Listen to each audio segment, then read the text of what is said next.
take a seed, you plant it, you grow it, you dry it, you roll it, you smoke it, and it goes down smooth. Hey! Spanning the continent to bring you the truth about cannabis and marijuana law reform. I smoke pot and I like it a lot. The Russ Belville Show, the voice of the marijuana nation. Now, here's your host, Radical Russ Belville.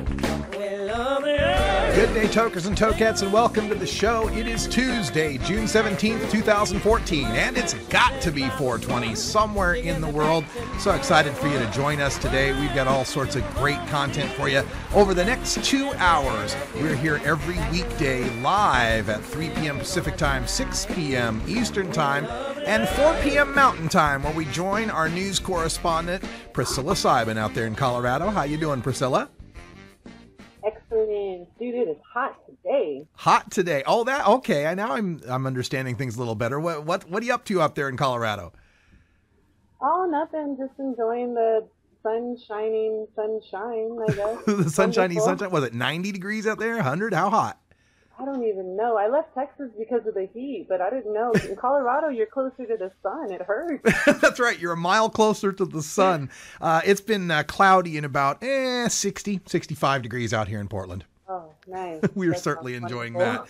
Well, we'll get to Priscilla in our 420 radio news. She's going to bring us some stories coming out of New York, where they're still trying to hammer out a compromise on the medical marijuana bill there. We've got the latest updates. We also have an update on legalization in Oregon. We've got legalization in Arizona update. We've got more awful quotes from the Prince of Rotundity himself, Governor Chris Christie. And D.C. looks like it's going to have the best decrim law in the nation. We'll tell you all about that coming up after the first break. And then after the news, we're going to go behind the headlines, where the legalization of marijuana in Colorado and Washington is causing those states and others to take a look at child protective services and child endangerment laws with respect to marijuana legalization. You know, Priscilla, there's been a lot of people out there in Colorado who have had their pot use used against them in child custody situations, and we'll talk a little bit about that. Have you ever met anybody that's been in that situation? Truthfully, no. A lot of the tokettes and tokers that I know are really responsible adults, just responsible Americans for, legal use of pot and not trying to get crazy with it. I mean, not really. Yeah, I think you're right. And I think that's why a lot of these courts are starting to say, just being around pot doesn't mean you're a bad parent. We're going to take a look at that in the Behind the Headlines segment. Also on today's show, we've got an interview with Jason Miller, who's a lobbyist with Republicans Against Marijuana Prohibition, or RAMP. We got a chance to talk to him in Fort Worth, Texas last week. He's going to tell us all about the Texas GOP platform and how it almost embraced medical marijuana and did embrace industrial hemp. That's coming up in the second half hour. Also, at the end of the show, we have time for a stupid prohibition story. Big Daddy Fink forwarded it to me yesterday, and it was so stupid I had to include it in the first hour. So we will get to that at the end of the show today. And then we'll take things into hour 2, Toker Talk Radio, where you are the voice of the marijuana nation. We'll open up the phone lines at 971-533-7111 and take your calls, comments, questions, concerns, anything you want to know about marijuana and its legalization. We're here to help you right here at 420 Radio. So stay tuned. We'll be back with Priscilla Simon and the news live from Colorado. You're listening to the Russ Belville Show on 420radio.org. Stay tuned. We're back after these messages.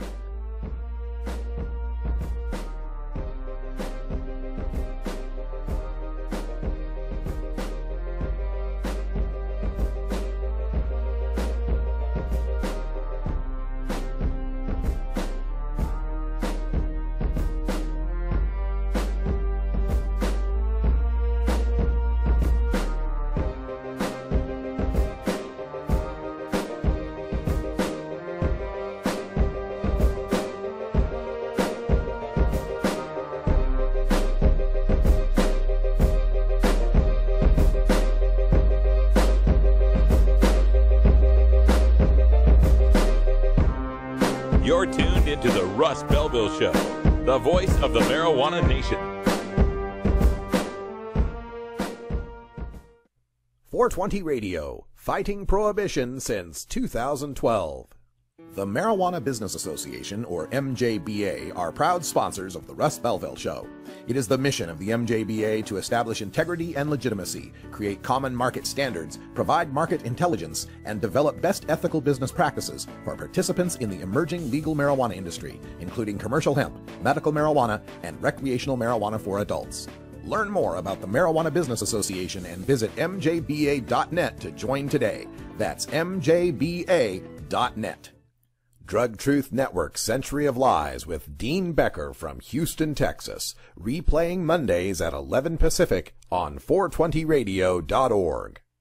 The law offices of Omar Figueroa would like to remind you to stand up for your rights. If you are detained or arrested, treat law enforcement with respect and stand up for your rights by repeating, "I respectfully invoke all of my legal and constitutional rights. I do not consent to any search and seizure. I want to remain silent, and I want to speak with my attorney." Please contact the law offices of Omar Figueroa at 415-489-0420 or 707-829-0215 or on the web at omarfigueroa.com.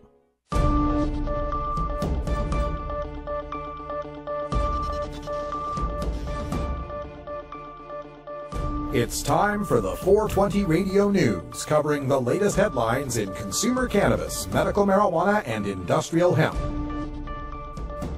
Transcripts of 420 Radio News are available daily on our website at 420radio.org. Now, here's Priscilla Simon. And this is your 420 Radio News for Tuesday, June 17th, 2014. The final version of a medical marijuana bill in New York was submitted before midnight, qualifying it for a final vote on the final day of the legislative session Thursday. We reported yesterday that Governor Andrew Cuomo had issued a list of changes he wanted to see that mostly served to appease law enforcement concerns. The governor wanted many qualifying conditions eliminated, such as post-traumatic stress and traumatic brain injury, but only post-concussion syndrome, lupus, and diabetes were removed from the bill. Governor Cuomo wanted to ban cannabis smoking, but the new bill does not. Bill sponsors did bow to the governor's complaint that 2.5 ounces of marijuana per month was excessive, reducing the possession limit to just 2 ounces per month. Wah, wah. The governor's wish for a 5-year sunset clause was also rejected. Under the bill, medical cannabis would be taxed at 7%, patients would not be allowed to cultivate cannabis, and only 19 or fewer certified growers will be licensed statewide during the program's first 2 years. Jeez. All right. Well, so now it's not the worst possible medical marijuana bill. It's just terribly awful. Okay. First of all, this reduction from 2.5 ounces to 2 ounces. Because, you know, that extra half ounce made all the difference, right?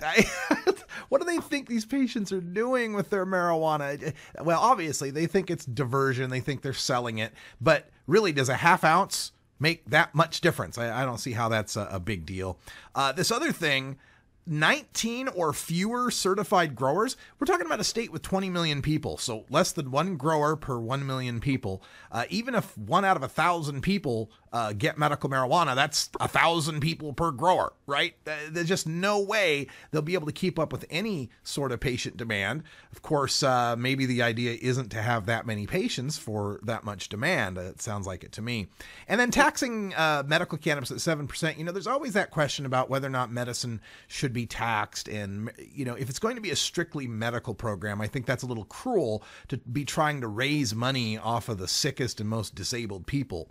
And then not allowing lupus or diabetes or post-concussion syndrome. It just always angers me when we have legislators and governors and law enforcement people trying to decide what the medical application of cannabis should be instead of doctors. You know, why don't we just let doctors decide what is going to work best for her and leave it to them? It's not like they're dispensing oxycodone or something that's terribly addictive and you know, terribly harmful to one's liver or to one's health. You know, we treat it like it's plutonium, for God's sake. It's just crazy. I mean, Colorado hasn't fallen apart since you guys had medical, and now you've got legalization. Doesn't look.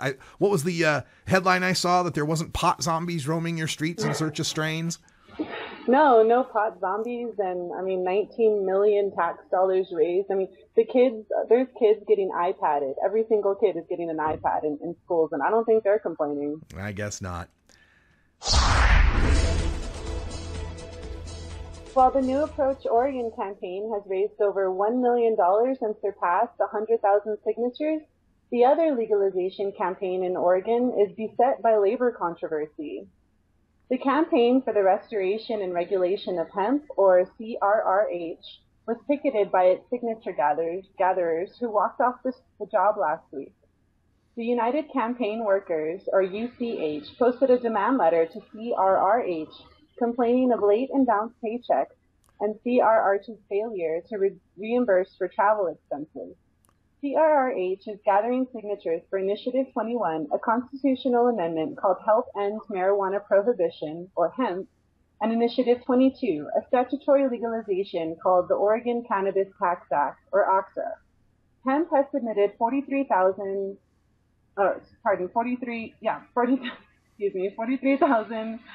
of the over 116,000 signatures needed, and OCSA has submitted just 34,000 of the over 87,000 signatures it requires to qualify for the November ballot.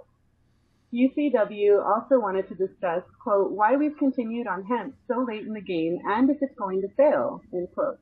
On Monday, UCW offered to return to work unconditionally, but were locked out by CRRH management. UCW says the lockout is illegal and will be filing a complaint with the National Labor Relations Board. CRRH did not return 420 Radio News' request for a comment. Wow. All right. So this is difficult. We got New Approach Oregon. It seems to be, going just fine toward legalization. $1 million raised, 100,000 signatures. CRRH, they're the same group that put the legalization on the ballot in 2012 that was also beset by campaign problems. Nothing as severe as this, but had funding issues. And while it made the ballot, it failed in the vote with just 46.5%. And it's a shame to have to report on this and these things going on because everybody involved with CRRH has the right intent in wanting to legalize marijuana and to try to come up with the best, constitutional protection for that and legal protection for that. But imagine if we hadn't, if we had heeded the advice of national funders who said, don't go for 2014.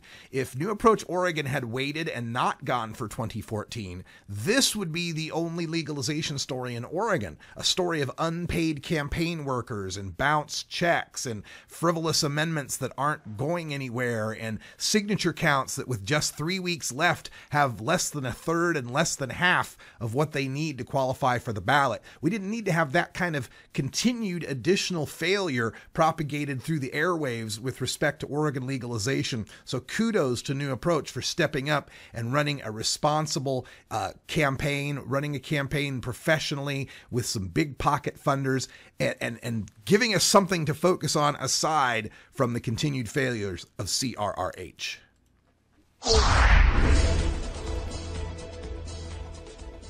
Safer Arizona, a grassroots coalition of 4 volunteer organizations, has called off its signature gathering campaign to legalize marijuana in 2014.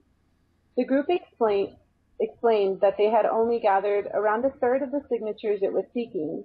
Arizona law requires over 250,000 signatures to place an initiative on the ballot. As a volunteer effort, the group explained it did not have the manpower and money required to complete a statewide initiative drive. However, the group is resolved to fight for legalization in 2016 by allying with the Marijuana Policy Project, the national advocacy group with deep pockets that put medical marijuana on the ballot and won with 50.13% of the vote in 2010. Over the next couple of years, we will be building a broad coalition of community activists, local leaders, organizations, and businesses that are committed to passing a law that regulates marijuana similarly to alcohol, end quote, said Mason Burt, Director of Communications for the Marijuana Policy Project. Well, this is just another illustration of folks that have the best of intentions, grassroots groups that want to try to legalize marijuana, but fail to realize or accept that that requires money. You got to have big money to pull these things off, and it shouldn't be that way. Democracy should be open to all us as volunteers, but anytime you hear an initiative campaign that comes out and says, well, if we only get, and that's always followed by, every person to fill out 100 sheets, or if we only get $10 from every supporter, or if we only is code word for we can't do it. That's what it's code word for. You need to start these things out before you even start proposing legalizing marijuana. You've got to get the coalition built. You've got to get the funders in line. You've got to have major support from national organizations, and then you move forward. The only legalization that went anywhere without that kind of game plan was Proposition 19 in 2010, and even that was bankrolled by Richard Lee, pouring $1.5 million of his own money, his life savings, into getting it on the ballot, and it damn near succeeded. This is too important, and people's lives and time is too important to get them all amped up and hopeful for a legalization that has no chance of making it anywhere or getting on the ballot. Let's get serious about this. Washington and Colorado have laid the blueprint for how this is done. We need to follow that blueprint and get legalization in as many states as possible as soon as possible.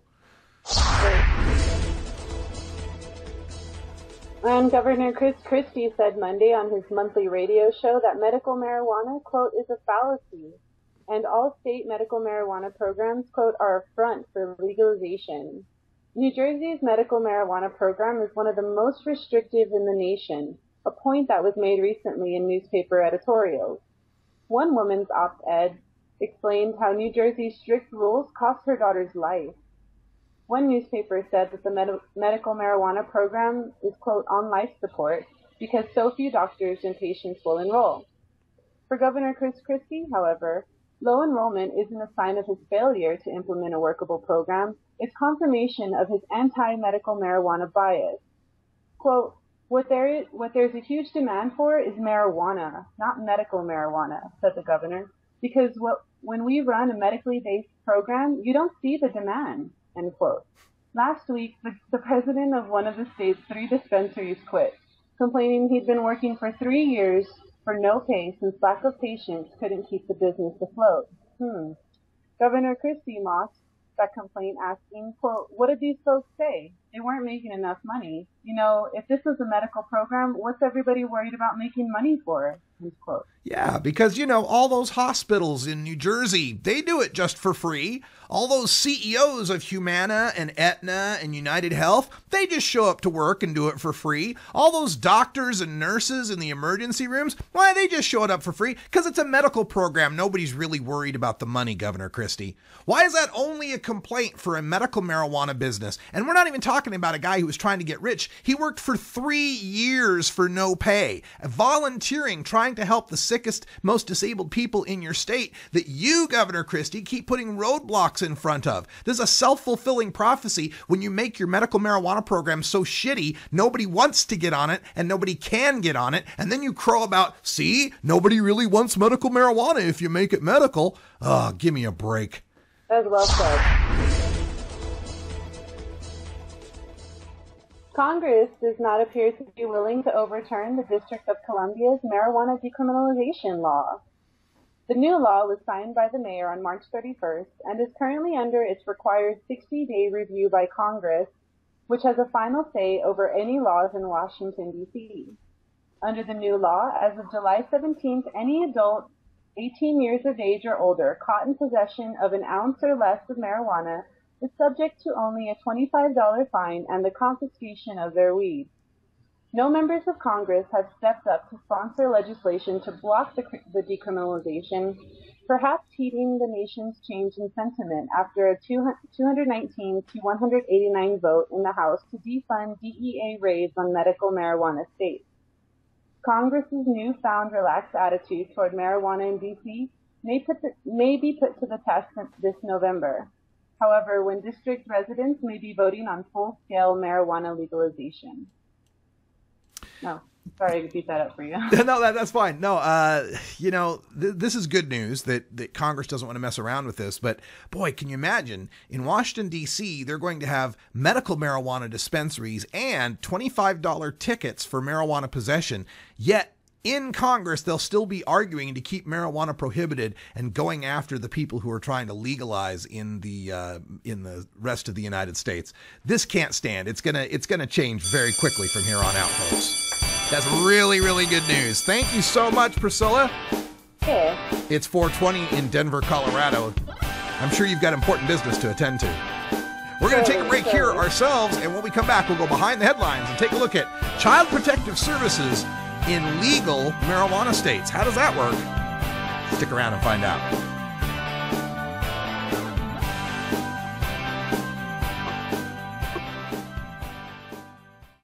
.420 Radio, fighting prohibition since 2012.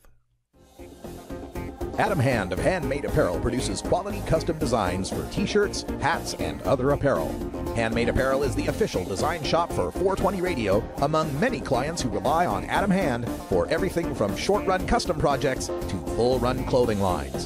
Visit handmadeapparel.biz to browse the selection of handmade gear or to get a personal quote for your own designs. Handmade Apparel, a proud supporter of 420radio.org.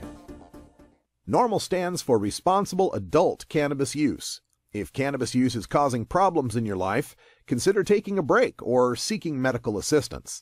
Consider ceasing cannabis use if you have a family history of mental illness. Don't drive or operate heavy machinery while impaired by cannabis use. Cannabis use is not without risks, even though the risks are far less than those posed by legal drugs.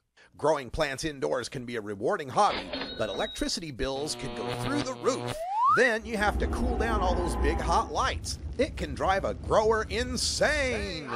With Lush LED lighting, you can solve many of these issues and double your rewards. Matt and his scientists have developed the perfect light for flowering plants with far less cost and heat. And the results? Very effective. Check out LushLEDlighting.com right now and tell them Radical Russ sent you.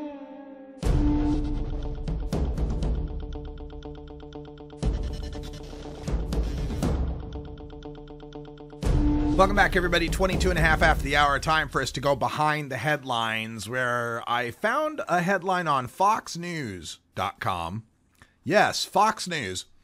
This under their crime and courts section entitled Changing Pot Laws Prompt Child Endangerment Review. And, considering the source, I'm really happy to see this story. It opens up by talking about how various parents have lost custody or had endangered custody of their children based on not just their use of marijuana or their growing of marijuana, but their advocacy for changing marijuana laws. Now, the cases they point out were decided eventually in favor of the parents, but anytime you're a parent and your kid is taken away from you for any amount of time, or even just it's threatened, that can have a very terrifying impact on your psyche. I know this, well, not firsthand, but secondhand, directly from a good friend of mine, Lindsay Reinhardt from Idaho, who's now living in Oregon. She is one of these parents who left her home state of Idaho. Medical refugees, we call them. She's a multiple sclerosis patient, so she came to Oregon to take advantage of the medical marijuana program, but was fighting for medical marijuana in Idaho and was still staying in Idaho until an event at the local school prompted cops to come do a welfare check on her home and discovered her stash of medical marijuana. Now, the statute of limitations, or not statute of limitations, but the time where they could press charges has expired, so she's no longer subject to charges for the 8 or 9 ounces of marijuana that they found in her home. But it was enough to scare the hell out of her after her kids got taken away for a brief amount of time. They got them back within the week, but still 1 week without your children is pretty terrifying. No charges have been filed, but now it was enough to have scared her into leaving Idaho and coming to Oregon.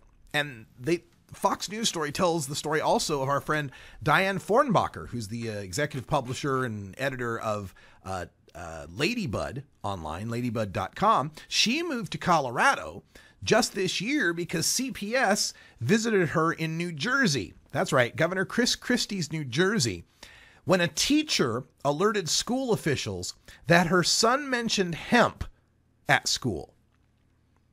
That's right, her son just mentioned hemp.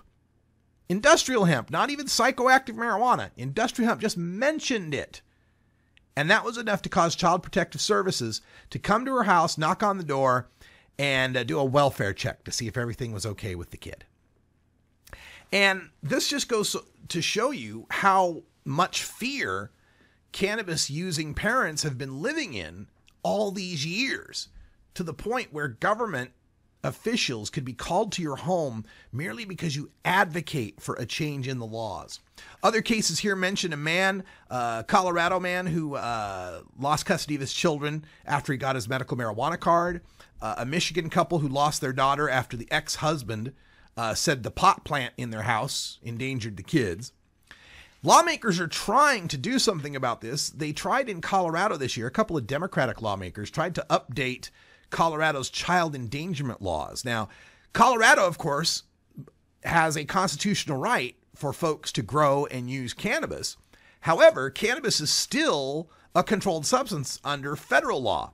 So when they have these legal definitions of a drug-endangered child, you can't have pot around that kid just because it's still federally illegal. Now, the lawmakers in Colorado tried to change the law to say that marijuana has to be shown to be harmful or a risk to the kids. It can't just merely be there and be a risk. But that didn't get anywhere. It was opposed by the marijuana legalization opponents, the antis, who's, say, it's federal, it's illegal. And just because it's illegal, that endangers kids, right? Because there'll be break-ins or robberies or whatever.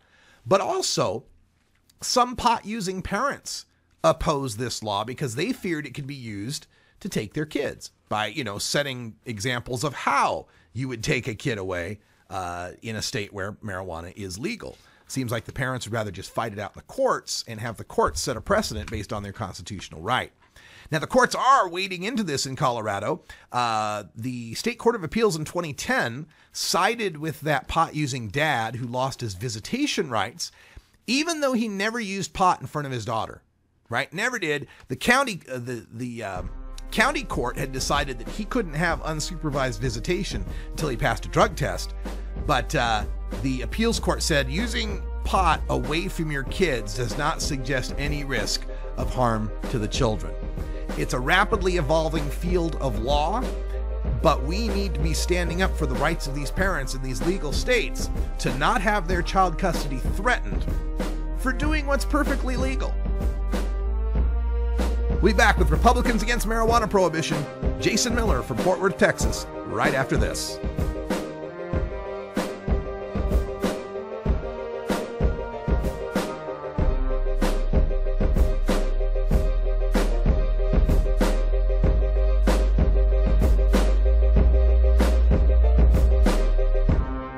You're tuned into the Russ Belville Show, the voice of the marijuana nation. 420 Radio, your ticket to the Boston Freedom Rally.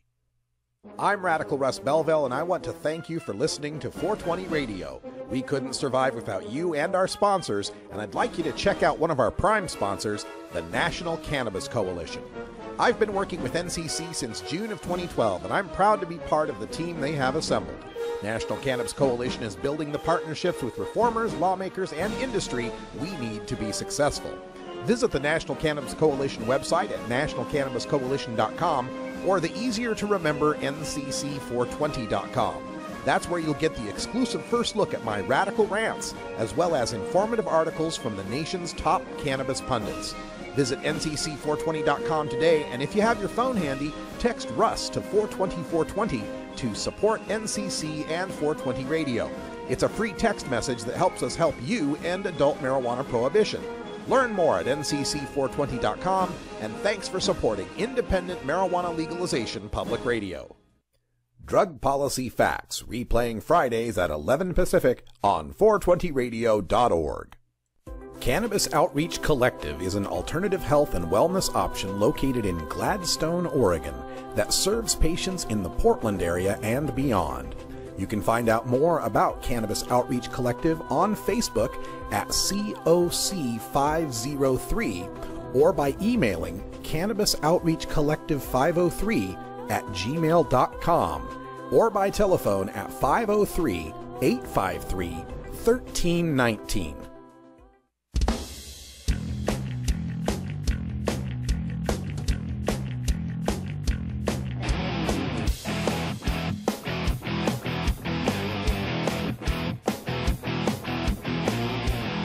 Activism begins with ACT. The Russ Belville Show features the stories of hardworking grassroots activists working for an end to prohibition in today's activist agenda. Welcome back. I had this great interview with Jason Miller from Republicans Against Marijuana Prohibition. Hey everyone, Radical Russ here at the conclusion of the second annual Texas Regional Normal Conference, and I'm sitting here with Jason Miller, who's the founder and CEO of Internet Lava and has gotten very involved in the marijuana movement here, specifically with a group called Republicans Against Marijuana Prohibition. One of my favorite acronyms, RAMP, one of the great new groups that started out. So, Jason, tell us a little bit about yourself and what brought you into activism and about this GOP convention that was just here. Oh, I'm going to tell you guys all about it. So I got involved with Normal about 4.5 years ago. My company designs and develops websites for lawyers, so we've been a sponsor of their legal seminars that they have twice a year in Aspen and Key West. So I've been going to the last 8 consecutive seminars, and I've just really felt very much involved in the movement by getting to know everybody and talking with everybody. And we just recently got back from the GOP Convention. I actually got involved with that originally 2 years ago. I was a delegate, and I met a lot of the Ron Paul group, liberty-oriented Republicans, and that was in 2012. And now it's no longer about that specific movement. It's about people like us, people like me and the people that I work with, our political director, John Balcom, our assistant executive director, Zoe Russell, and our founder and our founders, Ann and Bob Lee, and the work that we're doing to introduce the ideas of reforming marijuana laws into the GOP and making sure that we're doing it in a way that is digestible and something that we can move forward with, because we know this is happening. We've got to do this, and I met Ann Lee just last year. I've been involved with Houston Normal for about a year, and we met, and it was basically for a long time it was her and Bob, and they were providing information to people and going to all these Republican events. And when I met them, I decided, you know what, let's get this going a step further. Let's get up a website, let's get members, let's grow the organization, let's get a strategy, let's get nice marketing material, a nice brand. So I came in and helped out with that. And now, 6 months into myself and Zoe getting involved, this has been the culmination of a lot of work that just took place over the weekend, with the entire week actually. Zoe's been up here since Monday in the committee meetings, the platform committee meetings, and John Balcom and myself have come up, part of the conference as delegates, and RAMP kind of formed an alliance with other medical marijuana advocates that were already doing this as well, and a lot of them didn't even know RAMP existed until the GOP convention, and we aligned with them and some other liberty-oriented Republicans, and we put through some serious measures into place. In the first temporary platform committee, there was a resolution to add language into the platform for Texans to have safe and legal access to medical cannabis prescribed by a doctor. And that was a compromise between RAMP, the medical marijuana people, and our opponents actually compromised with us and changed the language a little bit to something they would accept, and it narrowly passed.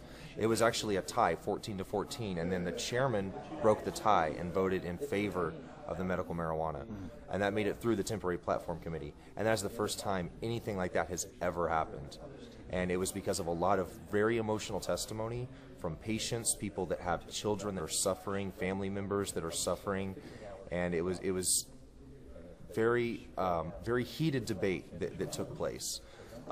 So then this is before the convention starts. So the convention starts on, that's Thursday, Friday, Saturday. So this is actually going on Monday, Tuesday, Wednesday. So more delegates start arriving every day. And it seems like the more and more delegates that arrive and the more of the party body that's there as far as the number of people, the harder and harder it is.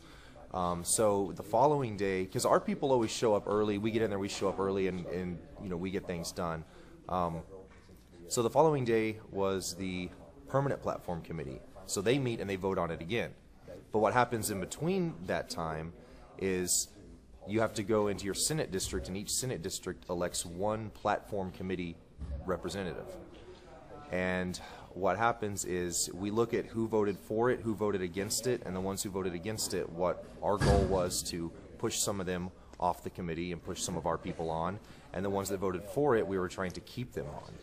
Well, what happened was, ended up a lot of them that voted for it switched their vote in the permanent committee, probably because they were being threatened, probably because they were afraid of losing the position. So they ended up, you know, a lot of people went around and just started whipping the votes, and they whipped them against us the other way.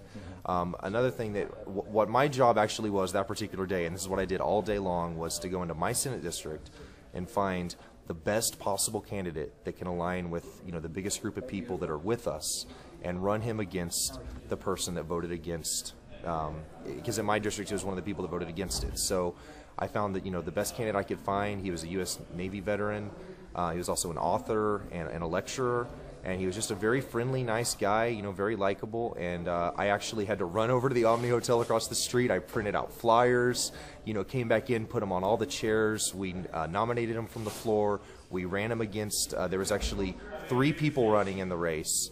So the person that was on the committee, he actually ended up getting pushed off, and somebody else came on. It wasn't our guy, but our guy definitely took some of the votes away and influenced that happening.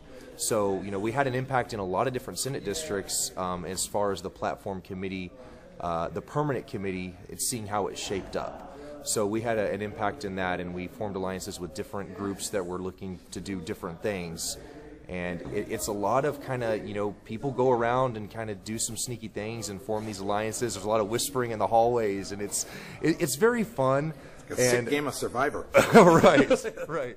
Yeah, it really is. So anyway, the Permanent Platform Committee got together, and we voted on the language that was already a part of the Temporary Platform Committee's report. Medical marijuana was a part of the Texas State GOP's platform. So that's the report. That's not the adopted platform. That happened on Saturday. I'll get to that. But the permanent committee, they get together. And now the people who are part of the permanent committee, that voting was done. That all shapes up. And this just happens in a matter of a few hours. Sure. So permanent platform committee gets together. They strike the medical marijuana language from the platform. You know, they vote on it again, and it's out of there. And then what happened was there was actually a bit of a compromise. We were able to negotiate and get a support for the medical community being able to do research into the medical effectiveness of cannabis. So it was kind of a research thing. We'll say, hey, well, you're not going to let us have, you know, support access to medical marijuana or medical cannabis. Let's have something about some research. So that passed through, and that was part of the platform. Wow. And let me go back just a little bit, because in the Temporary Platform Committee, industrial hemp cultivation did make it in, and it was a unanimous vote. Yeah. Nobody opposed it. Permanent committee comes up, never even came up. It went right on through. So into the Permanent Platform Committee's report, they put together a report, and that goes out to all the delegates, and then they have the general session where they adopt the platform. Now, adopting the platform, it's an arena of 10,000 people trying to adopt this platform, and there's parliamentary procedure. You have to know the rules. They try to change the rules on you so certain things can't happen, and it's just a crazy process. So and it's a learning experience every time. Being that this is, you know, 2 years ago when I did this, I was just sitting in the audience voting A or nay. This time I was in there, you know, making sure that we had our microphones, you know, taken up and doing all of that. So what ended up happening was at the Permanent Platform Committee, even though the medical marijuana support did not make it into the platform, what we were able to do, and this was thanks to not myself, this was thanks to a lot of other people that were working really hard. I don't have a list of all their names, but we're going to be putting out a lot of information on the internet and providing more details from some of the people that were in there. But this is just kind of a general overview. What happened was somebody, decided, let's do a minority report. And minority report basically says, it's kind of like a dissenting opinion. Sure. It kind of says that, okay, well, this group of people have a dissenting opinion that medical marijuana, safe and legal access for Texans to have medical cannabis. And 7 people on that platform committee signed that minority report. And for us, that was huge. I mean, that was huge. So what our opposition did is they went and did their own minority report that was signed by, ours was signed by 8 people. Theirs was signed by 7 people. Their minority report was to strike the language about the medical cannabis research. Huh. So, I mean, these people are just, these 7 people that signed this committee report, we've got their names. It's on our Facebook page. There's a photo of the report. These people, we're pushing all of them out. We're going to go into each of those Senate districts. We're going to find the best people. We're pushing them out. I mean, not even supporting some type of research. And this we don't even want to know. This isn't taxpayer-funded research. Yeah. This is just getting the government out of the way. Sure. So our medical community, Texas is known for the medical innovation and entrepreneurship that goes on here in the medical community. And we don't like federal oversight. We don't like federal bans. We don't like Obamacare. It inhibits all of that innovation. And here we are, coming out and saying that we can't even allow for the federal government to get out of the way and let something happen with some medical research. Texas needs to step up a little bit and, say that, look, we don't care what the federal government says. We're going to do this. Texas is a big state. We could do some major research here. I mean, really the pioneer of the medical marijuana research is happening in Israel. Yeah. And what's going on there is just amazing. And there's no reason why we can't do that here. There's no reason why we can't do that in Houston. Right. I mean, there's no reason not to. So this was just, it was disgusting. It was just terrible that this happened. So they put in their little minority report of removing our language that we did get into the platform. So anyway, the next day we go in at 6 in the morning and we get on the microphones and we make sure that they don't have any spots on the microphones and all of that. And we spoke. The very first thing that came, they did it at the very, very, very beginning. The very first thing that came up was the medical marijuana. And we had very intense testimony, 2 speaking for it. There was 1 person that spoke against it, and it was emotional. I mean, it was, we were getting cheers, we were getting applause. There were some sound bites that people really liked, but overall, they didn't like, of course, they didn't like the idea of medical cannabis, not accepting of that. And we expected that to happen.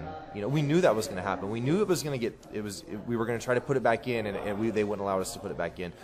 So we didn't expect to win. But for us, it was a victory because the debate happened on the floor in front of the entire delegation. And, there was people that we were talking to, just your everyday, regular, baby boomer Republican couple, sitting in my Senate district. And, they were telling my sister, they were telling her, like, we have a family member that is a U.S. Marine and suffers from PTSD. And they were voting against medical marijuana. They didn't know anything about that aspect of it. But in that debate, when we were talking and they heard the words PTSD come up in that debate, they immediately switched. So it's something as simple as that that can win these people over is just education. And just having the discussion and education. And it only had a couple, like I said, 2 spoke in favor, 1 spoke against, and they motioned to stop the debate. That's all they can do to us, is motion to cut off the debate, and the debate stops. Because anything that moves the process along quicker, people are typically going to vote in favor of it. So if I motion to end debate and have a vote right now, that's typically people are going to support that. They're going to, okay, let's go ahead and do it and just move forward. Because, people, we're sitting in there for 8 hours, getting this done. So they cut the debate, and they don't want to hear our message. They don't want us up there educating the delegates about, medical marijuana research, the benefits of cannabis. They don't want them to hear our message. Yeah. So anyway, what happened was, talking about the research, Zoe Russell, our assistant executive director, she gave great testimony about, let's just have some research. We don't like the federal government getting in our way, in our medical community. We're known for our medical community here. And that was met with roaring applause. And we had a vote on it, and the vote was so close as far as the research. The vote was so close that they couldn't even tell. In a voice vote, we stood up, everybody stood up. Okay, some people are sitting down, some people are standing up. Nobody could tell, what the result was. So then we do a motion to, I think that something came up about, okay, well, let's do a roll call. And then voting on whether or not we do a roll call, they didn't want a roll call, of course, and the roll call didn't work. So then, there was a little bit more discussion, not debate on the issues, which there should have been, but there was a lot of time wasting and discussion of, how are we voting for this? People weren't sure what they were voting for. They were voting for the minority report that says, let's strike this out of the platform. But the language was up on the screen, and some people may have thought, oh, we're adding it into the platform, like they weren't really sure. And it was clarified they made sure that people knew very clearly that, you're voting to take this out of the platform. And they had another vote, and we just yelled as loud as we could. It was still super close, but, our research got stripped out. And that's not the worst story of the day. I mean, there's some bad things in that platform. The YR group, the Young Republicans, have publicly came out immediately and denounced that, the platform that was adopted. I mean, some parts of it are worse than 2 years ago. Yeah. Really, from my perspective, I don't care all that much about the platform stuff myself. I mean, the platform doesn't really matter. The candidates don't follow it all that closely anyway. It's just pretty much a meaningless document. It's just way too long, and there's just too much weird stuff in there. So anyway, for us, it was more about networking. It was more about reaching out to the base, the Republican Party in Texas, and talking to people, and talking to doctors, talking to pastors, talking to veterans, and just educating them and telling them about medical marijuana. And we, brought in a lot of, literature. We handed out, maybe 2,000 4-page newsletters. We had stickers. We came in at 6 in the morning, put them on all the chairs. People were sitting there reading them. Not only reading them, but putting them in their backpacks and taking them home.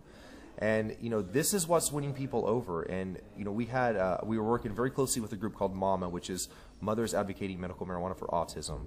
And they were telling their stories. And these women are just amazing. Talia Michelle and Amy Lou Falwell, they were just getting their hands, they were talking to any legislator they could get their hands on. Yeah. I mean, any of them. They were just going just right in there, just talking to them and introducing us to them, and we're introducing them to people. And it was just a lot of socializing, a lot of networking, a lot of events, a lot of parties, and a lot of winning people over. And that's what we're doing. We're coming in, and now the Texas GOP, they know that RAMP is a force to be reckoned with. They know that groups supporting medical marijuana law reform, they know there's a lot of groups supporting that, and that these groups are going to be more engaged politically. We absolutely, all of these groups, normal, everybody as far as from the grassroots members actually going into whether it's the Democratic Party, the Republican Party. A lot of people are involved with the Libertarian Party, and that's good.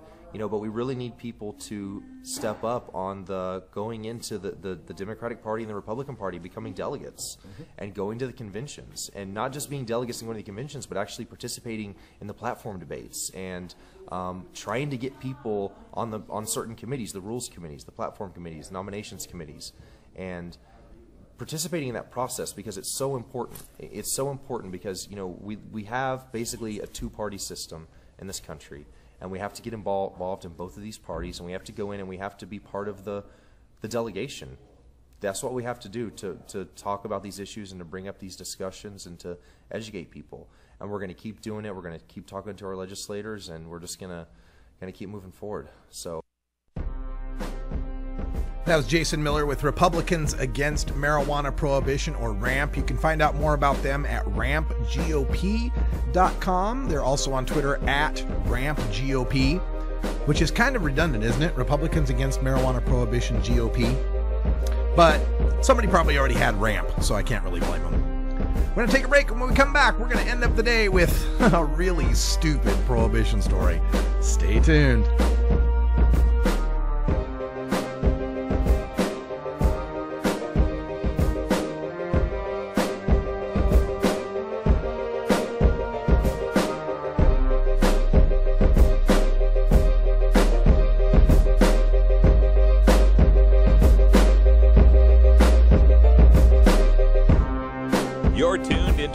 Russ Belville Show, the voice of the marijuana nation. 420 Radio, freeing your mind 24 hours a day. You know Herb Thrasher from the Herb Thrasher Flower Hour. Now get ready for Herb Age Designs for the proud cannabis consumer. Herb Age Designs, lifestyle gear for the 420 friendly. Herb Age Designs, we've got Frisbee golf discs and durable hemp gear. Herb Age Designs, we've got shot glasses, drinking glasses, coffee mugs, and beer cozies. Check us out on Facebook and online at herbagedesigns.com. And follow Herb Age and Herb Thrasher on Twitter.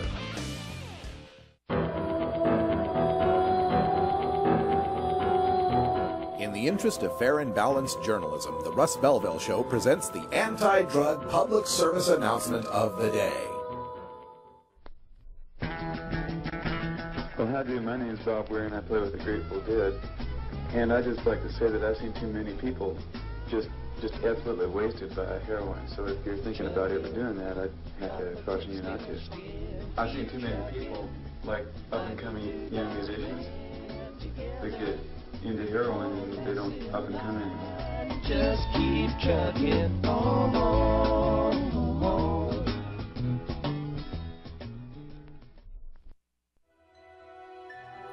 This has been the anti-drug public service announcement of the day. To cure this sort of reefer madness, listen to the Russ Belville Show every weekday on 420radio.org. Woodpipe Smoke Shop and Speakeasy is your source for cannabis community gear in southern Wisconsin. Owners Brian and Tammy Wood are located in Kendall, just outside of Madison, and they've got everything for the smoking enthusiast. They're open noon to 8 p.m. Monday through Saturday and can help you with your detoxification therapies as well. Call 608-466-7473 or email woodpipes@yahoo.com for more information.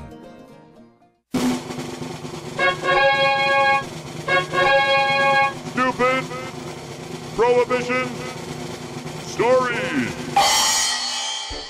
As a public service, the Russ Belville Show reminds you that smoking marijuana does not make one stupid. However, some stupid people do smoke marijuana, and Prohibition is always waiting for another victim. Learn your lesson from today's Stupid Prohibition Story. With your Stupid Prohibition Stories, I'm old-timey 1920s radio reporter Freddie Farrock.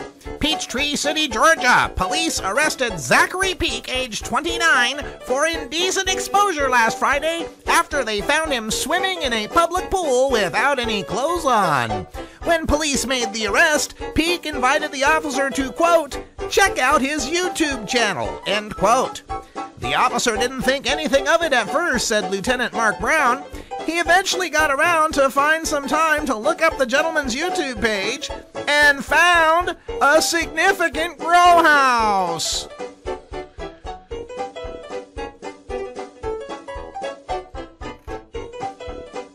Police aren't sure why Peak told the officer to look at his videos, Lieutenant Brown said. The officers were able to secure a search warrant, and we found 33 marijuana plants and articles to grow marijuana. Along with indecent exposure, Peak is charged with manufacturing and possessing marijuana. I'm Freddie Farrock with your Stupid Prohibition.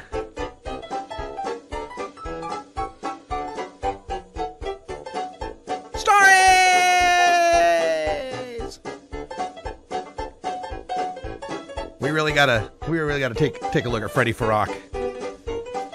Guy's having some problems lately, it seems.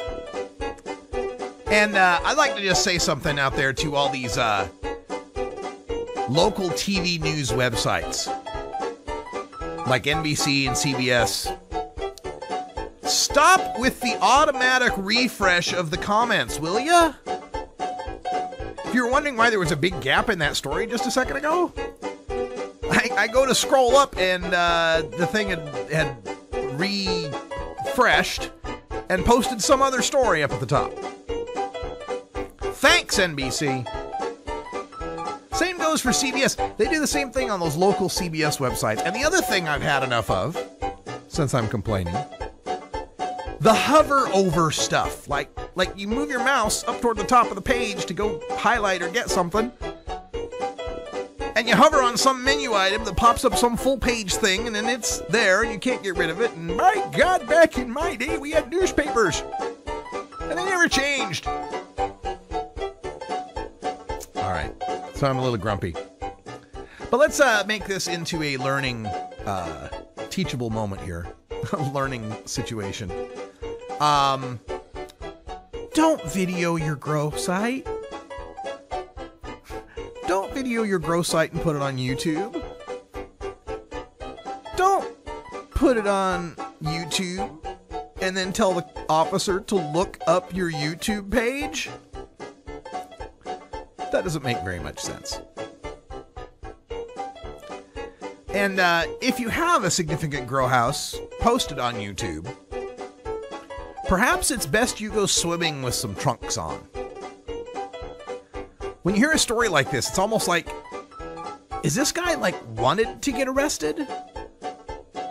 Swimming in the pool naked, indecent exposure, and then telling them to go look up the videos of your grow site doesn't make a whole lot of sense, man.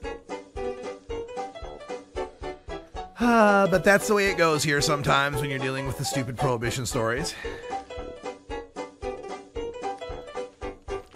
Of course, we could just make it legal, and then this guy doesn't have to worry about what he's posted as far as grows. But this is good stuff for people to know about. And that is everything that you're using as far as like a cell phone goes, pictures, videos, snapshots, text, all of that. None of that's secure. None of that's secure. Edward Snowden showed us how much the NSA can snoop into this stuff, to the point where they can turn your cell phone on without activating the screen or the LED lights and use its camera and microphone to be recording you without your knowledge. Short of you taking the battery out of the damn thing. When you take snapshots, most of these cameras that have GPS geotag the snapshots. So if they see a picture of a lush garden, and maybe it's not even your garden, maybe you're taking a picture of a friend's garden, they've got the GPS coordinates of exactly where that's at. Now, Speed Limit in the chat room is saying, don't post on YouTube if it's illegal, but please post it if it's legal. Well, even then, we still have the problem of, we told that story earlier of the parents who can lose child custody, even in legal states where it can become, a weapon in the divorce court or whatever, the family court. So maybe even then it's not, appropriate. Now, I made a choice long ago that I was just going to be open. I was just going to, I was not going to try, to try to hide who I am or what I stand for. But I also made that choice knowing that I was childless, that I didn't have a mortgage. I was married at the time, but now even freer to speak my mind and to say what I'm going to say. So let me do that. Let me go take the pictures of industrial grows in Denver and the cannabis cups and all of that. And you guys keep it quiet.